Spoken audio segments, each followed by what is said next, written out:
Assalamualaikum warahmatullahi wabarakatuh.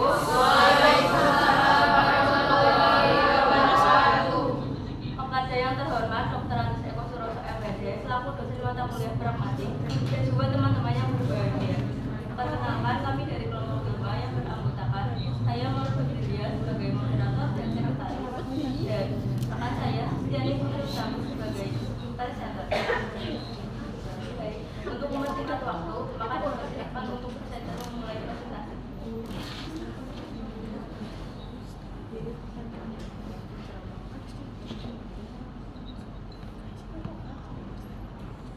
Ya, baik.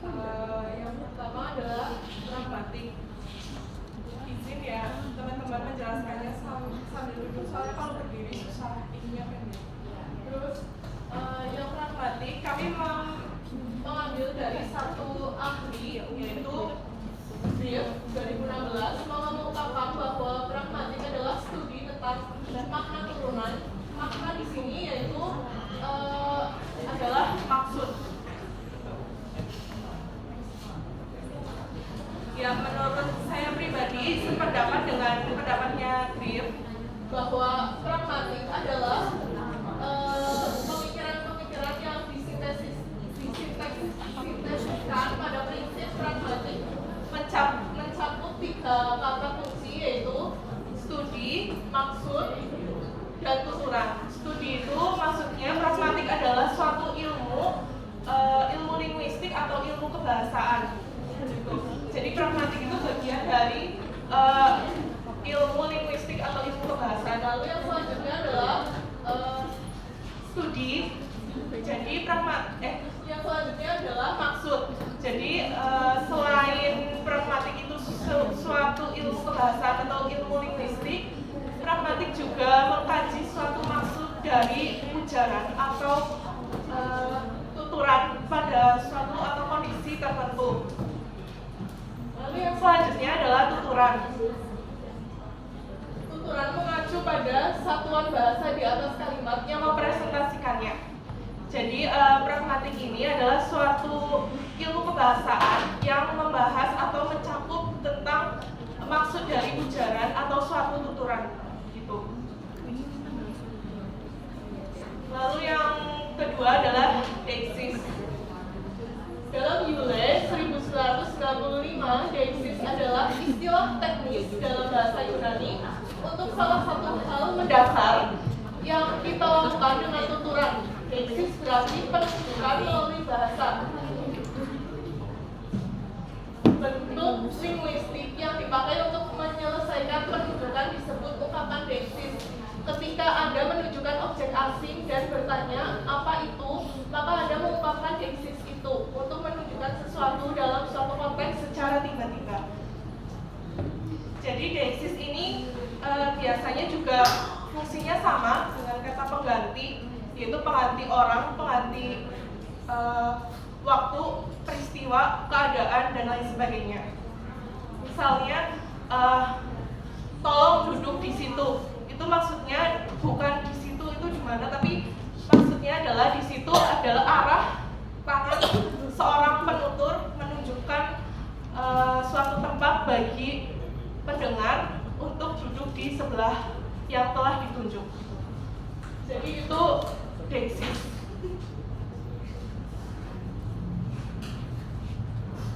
Lalu yang selanjutnya ada tindak tutur. Teori tindak tutur atau speech act diperkenalkan oleh Austin 1965.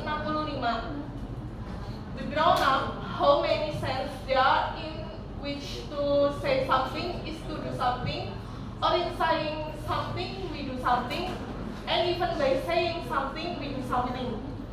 Maksud atau dari pernyataan tersebut adalah bahwa pada saat mengatakan sesuatu, maka kita akan melakukan sesuatu.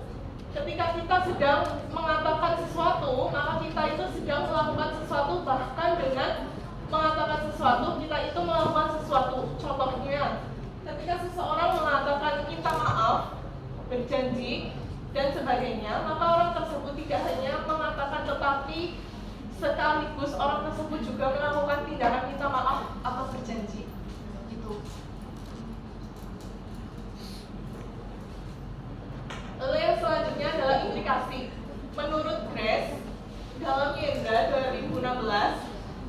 istilah implikatur dipakai untuk menerangkan apa yang mungkin diartikan, disarankan atau dimaksudkan oleh penutur yang berbeda dengan apa yang sebenarnya dikatakan oleh penutur tersebut dalam ujarannya. Misalnya saya berikan satu contoh saja, percakapan antara A dan B. Misalkan A, yuk kita nonton yuk hari ini. Lalu B menjawab, aku hari ini sedang ada ujian. Nah itu kan gak nyambung ya, harusnya kan iya mau atau enggak mau gitu. Jadi implikasi ini menjelaskan bahwa orang itu tuh sebenarnya nggak mau, tapi jawabnya itu aku hari ini sedang ujian. Lalu yang selanjutnya ada peranggapan menurut George Yulee 2006 menyatakan bahwa peranggapan atau presuposisi adalah sesuatu yang diasumsikan oleh penutur sebagai kejadian sebelum menghasilkan suatu tuturan. Lalu yang selanjutnya ada strategi tutur. Strategi tutur adalah suatu teknik penyampaian tuturan yang dipilih oleh penutur dengan menyesuaikan maksud dan tujuan pada kondisi tertentu. Setiap teknik strategi tutur, unsur tutur tersebut memiliki segi kesantunan di dalamnya yang bertujuan untuk menjaga citra diri seseorang dalam berbicara. Jadi strategi tutur adalah tuturan seseorang atau penutur yang dilakukan dalam kondisi tertentu untuk menjaga citra dirinya agar terlihat lebih sopan dan tidak menyinggung perasaan orang lain.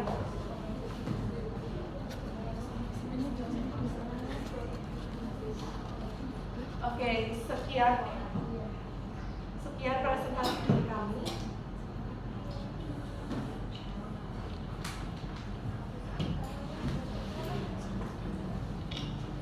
Baik, terima kasih kepada Sustriani Putri Utami selaku presenter yang telah mempresentasikan materi pada malam hari ini. Selanjutnya adalah sesi tanya jawab. Bagi yang ingin bertanya, dipersilakan.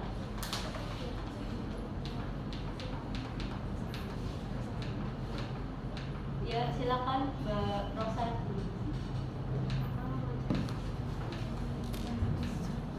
Perkenalkan, saya Rosa Alessia dari kelas 3B.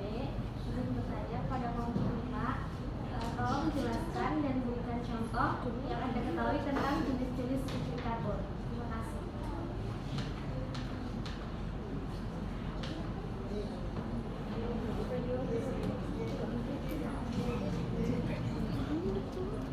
Baik, yang selanjutnya.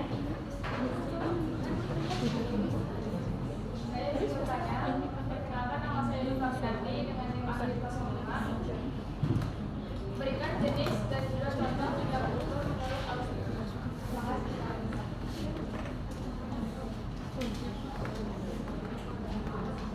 Baik, terima kasih kepada kedua penanya, kepada presenter menjelaskan dan jawab.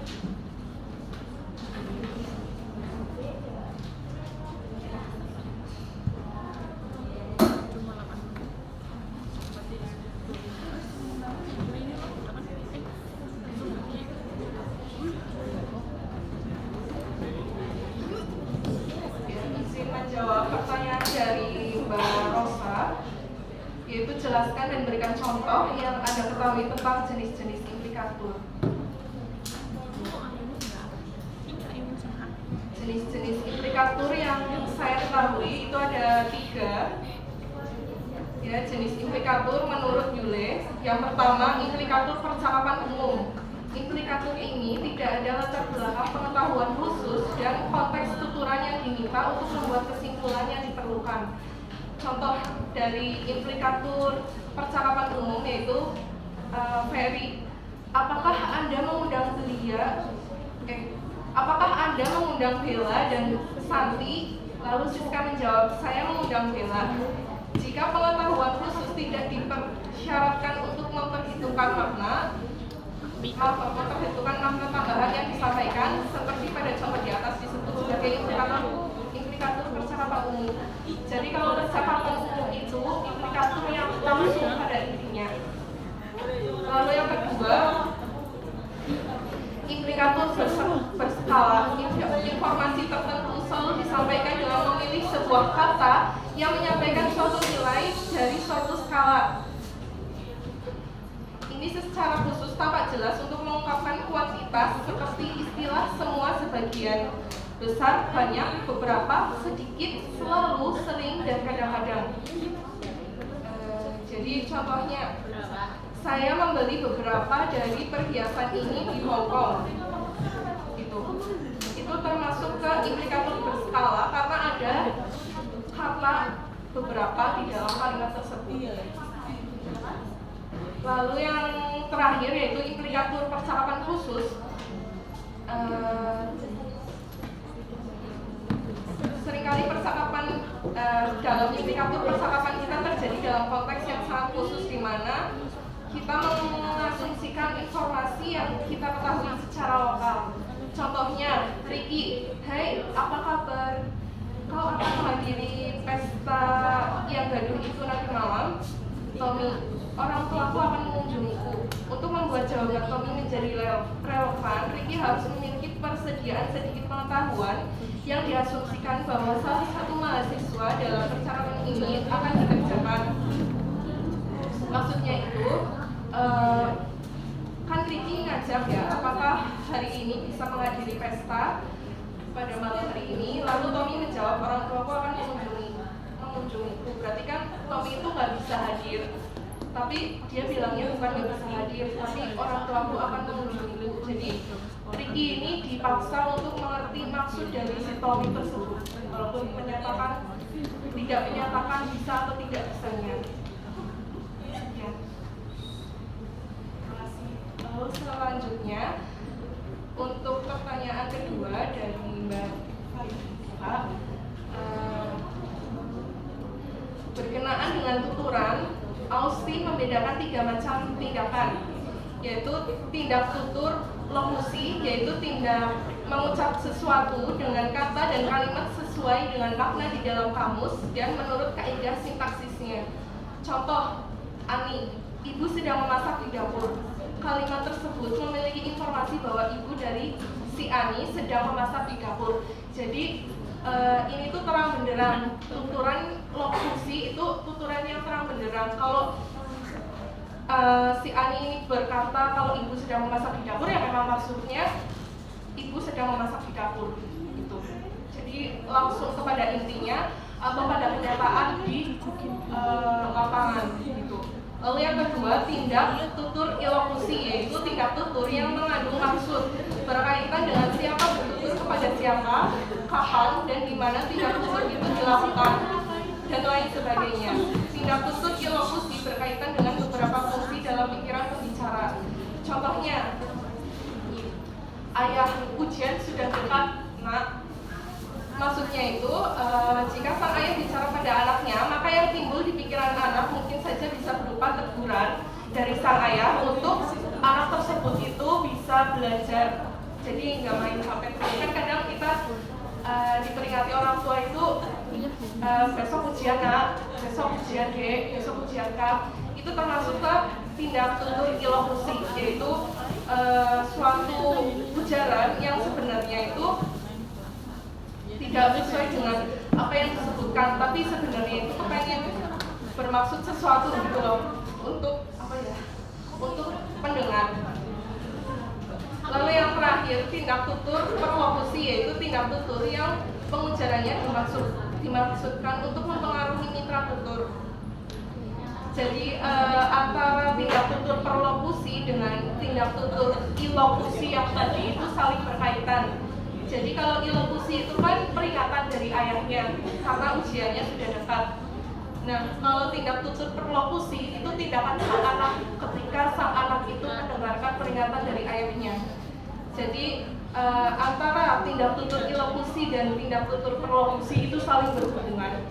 Jadi kalau tindak tutur perlokusi yaitu tindak tutur yang dilakukan pendengar dari seseorang pembicara.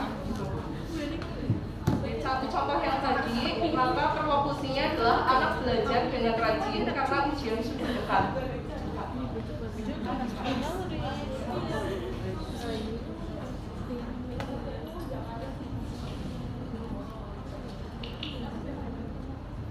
Terima kasih atas partisipasi dari teman-teman, dan kami belum mendengar. Mohon maaf yang seikhlas-ikhlasnya apabila dalam mempresentasikan materi